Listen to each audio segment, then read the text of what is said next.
네, 북한 새로 읽기 시간입니다. 북한의 주요 현안을 분석하고 전망하거나 북한 사회를 진단하고 대안을 제시합니다. 국민통일방송 데일리 NK 이광백 대표와 함께하겠습니다. 대표님 네, 안녕하십니까? 안녕하세요. 네. 자, 12월 10일이 세계 인권의 날입니다. 이제 이틀 정도 남은 건데요. 오늘 이 내용을 한번 짚어보겠습니다. 우선 세계 인권의 날, 이날 어떤 날입니까? 1948년, 네. 오래됐네요.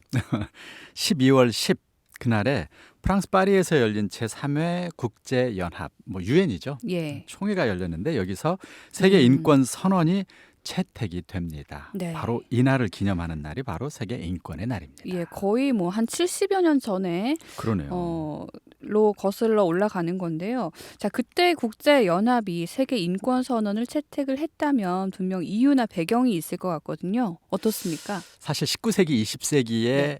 인간은 정말 중요하다. 생명을 존중해야 된다. 예. 이런 사상, 또 자유라든가 평등 사상 이런 것도 꼽히고 네. 또 과학기술도 눈부시게 발전을 음. 했습니다. 20세기 들어와서 더 그렇죠. 예. 그런데 인류 역사상 가장 큰 인명 피해와 재산 피해도 20세기에 일어납니다. 아, 세계 대전이 이때 예. 일어나잖아요. 그렇죠. 그래서 특히 제2차 세계 대전의 사망자 같은 경우는 1차 대전의 7배였습니다. 8천만 명이 사망했어요. 그러니까 오. 엄청난 인류의 네. 비극이었던 것이죠. 또 대략 한 5천만 명은 기아, 폭격, 전쟁 범죄로 인한 민간인 희생자였습니다. 자, 유럽에서만 2,100만 명의 난민이 또 발생했고 중국에서도 수백만 명의 난민이 네. 발생을 했습니다. 일본에서는 그때 원자폭탄이 터졌죠. 전체 도시 인구의 30%가 집과 재산을 잃기도 했습니다. 그러니까 인간과 생명 존중 사상, 자유 평등 사상이 꼽히고 네. 과학 기술이 눈부시게 발전했던 인류 역사 최고의 정점에서 가장 비극적인 일들이 일어난 것이죠. 네, 동시에 일어났군요. 그렇죠. 예. 그리고 또 전쟁에 동원된 비용만 해도 총 1조 달러로 추정이 되면서 전쟁에 참여한 나라들은 전쟁 비용 때문에 경제가 네. 완전히 무너졌습니다. 자, 그래서 인간의 생명, 자유, 권리 모든 게 위협을 받게 된 셈이죠. 그래서 당시 전 세계인은 충격에 빠졌고 특히 그 인간의 권리, 네. 생명이 침해되는 실태를 보면서 많은 사람들이 절망했던 것이죠. 그래서 이걸 보호해야 되는 뭔가가 필요하다. 인간의 네. 권리를 보호할 장치를 만들자. 이렇게 해서 유엔 인권위원회가 조직이 됐고요. 인간이 누려야 할 최소한의 권리를 정하는 세계 인권 선언을 제정해서 발표하게 된 겁니다. 네, 사실 뭐 이렇게 쭉 역사를 좀 설명해 주셨는데 궁금해지는 게요. 사실 네. 유엔에는 굉장히 여러 나라가 가입이 되어 있지 않습니까? 네. 사실 뭐 요즘도武力파함을 가끔 내기도 하잖아요. 정치적 상황이나 국민들의 의식 수준이 모두 이 나라들마다 다를 텐데 단일한 선언문을 채택했다는 게 참 좀 대단한 거 아닙니까? 그렇죠. 네. 지금도 사실 어떤 네, 하나의 결의안 채택이 그러니까요. 매우 예. 어려운 시대인데 그때는 더 그랬을 것 같은데 그래서 서로 다른 문화와 종교 역사를 가진 58개의 유엔 가입국이 그때 이제 그거 예. 제정에 참여를 하게 되는데 47년 1월부터 48년 12월까지 2년 동안 와. 선언문을 완성하기 네. 위해서 이 논의와 투표를 몇 번 진행하느냐? 1,400번 진행합니다. 세상에. 1,400번. 이게 2년 동안요. 그렇죠. 이러한 네. 노력 끝에 48년 12월 10일 파리에서 전문과 30개 네. 조항으로 이루어진 세계인권 선언문이 50개 나라의 찬성으로 정말 네. 극적으로 탄생을 하게 됩니다. 자, 이렇게 쭉 이 과거로 거슬러 가서 세계 인권 선언이 만들어진 배경이나 과정을 말씀 주셨는데 이런 과정을 듣고 나니까 참 이게 귀하구나, 중요하구나, 그런 역사적 의미가 있구나 이런 생각이 드네요. 아마 네. 인종, 그다음에 피부색, 또 종교, 그다음에 성별, 언어, 이제 그밖에 정치적 견해, 출신 국가, 사회적 신분, 재산의 많고 적음, 네. 등등등등 이런 것에 관계없이 모든 장소에서 모든 사람에게 동일하게 적용되어야 한다는 이른바 보편적인 인권 개념을 아마 인류 역사상 네. 처음으로 선언한 것 같아요. 그런 데서 이 인권 선언의 의미가 클 것 같고요. 그래서 그런지 이 선언문은 500개 이상의 언어로 번역이 와, 됐어요. 언어가 굉장히 많네요. 세계에서 아마 예. 가장 많이 번역된 문서 가운데 하나가 이걸 것 같아요. 세계 인권 선언문. 그래서 비록 선언문 자체로는 법적 구속력은 사실 없습니다. 예. 그런데 이것을 기반으로 수많은 인권 조약들이 탄생을 했어요. 그 뒤에 국제 조약들이 많이 만들어지는데 음. 대부분 이 네. 선언문을 바탕으로 만들어지거든요. 그러다 보니까 이 조약은 법적 구속력이 어느 정도 있잖아요. 그래서 대부분의 국가 헌법이라든가 기본법에 반영되기도 했고요. 네. 여러 가지 국제법에 아. 이 모태가 되고 있기 때문에 그런 의미에서 굉장히 높은 지위를 갖고 있다고 봐야죠. 자, 그렇다면 조금 더 구체적으로 세계 인권 선언을 대표하는 조항들이 있을 거잖아요. 이거 좀 소개해 주시죠. 30개 조항쯤 되는데요. 뭐 다 소개할 수 없으니까 몇 개만 할게요. 네. 일단 1, 2, 3조 짧게 설명드릴게요. 네. 1조 이런 겁니다. 우리 모두는 태어날 때부터 자유롭고 그다음에 존엄성을 갖고 있고 권리도 모두 평등하다. 우리 모두는 이성과 양심을 가졌으므로 서로에게 형제자매의 정신으로 행해야 된다. 그러니까 태어날 때부터 자유롭고 존엄하다는 거죠. 또 권리도 태어날 때부터 갖고 태어났다고 이렇게 이제 의미를 부여하면서 모두가 다 그런 권리를 가졌으니 서로 형제자매처럼 서로 존중해야 된다. 이런 멋있는 정신을 말이네요. 1조에 담았습니다. 그리고 2조 피부색, 성별, 종교, 언어, 국적 그리고 가지고 있는 신념이 서로 다르더라도 우리는 모두 평등하다고 인정하자. 이게 2조입니다. 그리고 3조는 우리는 누구나 생명을 존중받으며 네. 자유롭고 안전하게 살아갈 권리가 있다. 여기서는 그러니까 생명이 중요하다.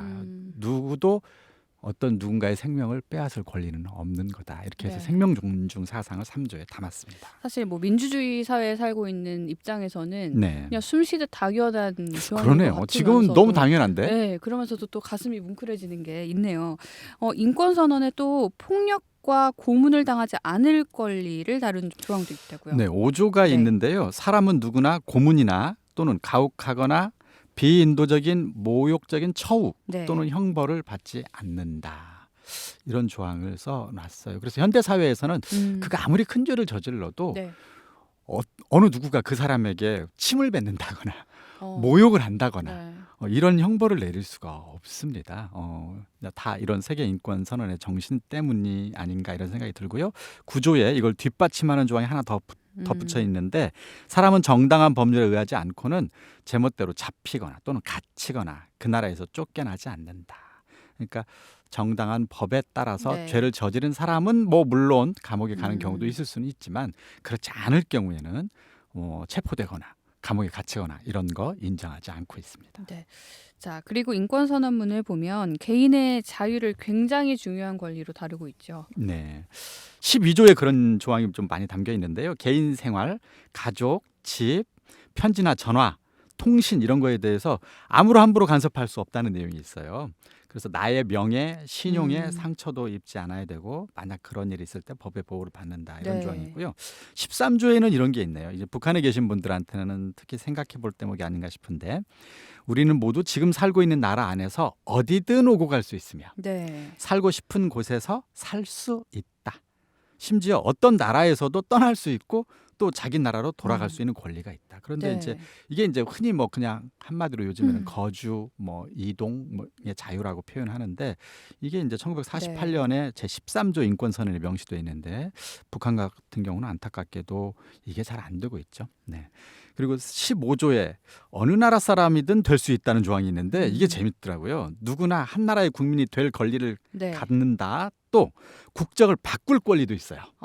누구도 함부로 네. 나의 국적을 빼앗거나 국적을 바꿀 권리를 방해할 수는 없습니다. 내가 그래서 네. 태어나기는 비록 설사 이제 한국인 또는 북한인으로 태어났다 하더라도 필요하다면 내가 미국인이 되거나 아니면 일본인이나 중국인이 되고 싶다 하면 그걸 될 권리를 인권선언에서 보장을 하고 있습니다. 저는 한국인이 좋지만 네. 원하면 뭐 다른 나라 사람 될 수 있다는 거죠. 그렇습니다. 네. 군요. 그리고 이제 마지막으로 사람은 누구나 혼자 또는 다른 사람과 함께 재산을 가질 수 있는데 이 재산은 함부로 빼앗기지 않아야 된다는 것이죠. 네. 네. 설사 국가여도. 네, 북한에서 생각해 볼 대목이 많은 그런 네, 조항이네요.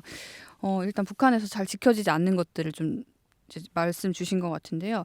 사실 이거 말고도 자기의 생각이나 의견을 자유롭게 말하기도 어려운 게 또 북한 아닙니까? 이것도 인권선언이 근데 사실 보장하는 권리를 빼앗는 거 아닌가요? 그렇습니다. 18조, 19조에 보면 그런 대목이 많은데요. 누구나 사상, 네. 양심, 종교의 자유를 누릴 수 있다는 거고요. 음, 스스로 자유롭게 생각할 수 있으며 네. 생각을 바꾸는 것도 자유고 어. 또 혼자서 네. 자기 생각이 나는 이래라고 말할 수도 있고 또 여럿이 함께 자기의 생각을 표현할 자유도 있다. 19조에 보면 표현의 자유 조항이 한 번 더 반복되는데 우리는 누구나 의견을 가질 수 있고 또 표현할 수 있다. 누구도 그것을 방해해서는 안 된다. 하나 더 덧붙여 있네요. 사람은 누구나 모든 매체를 통해서 국경과 상관없이 다른 나라 사람들과도 정보와 의견을 교환할 수 있다. 이런 조항들이 있어요. 네. 그런데 뭐 이 내용을 보니까 북한 같은 경우는 반동 사상 문화 배격법이라는 것이 있어서 이런 어떤 사상의 자유라든가 언론의 자유 또는 표현의 자유를 네. 정면으로 빼앗고 있다는 생각이 드네요. 그렇군요. 네.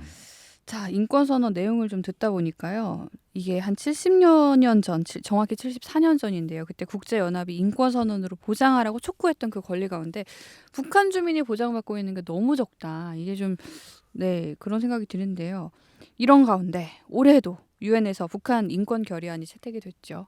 사실 국제사회가 네. 이제 북한의 인권 문제를 지적하는 이유는 바로 이것 때문이에요. 그러니까 1948년에 이미 70년 전에 네. 만들어진 전 세계 대부분의 나라들이 인정하고 있는 네.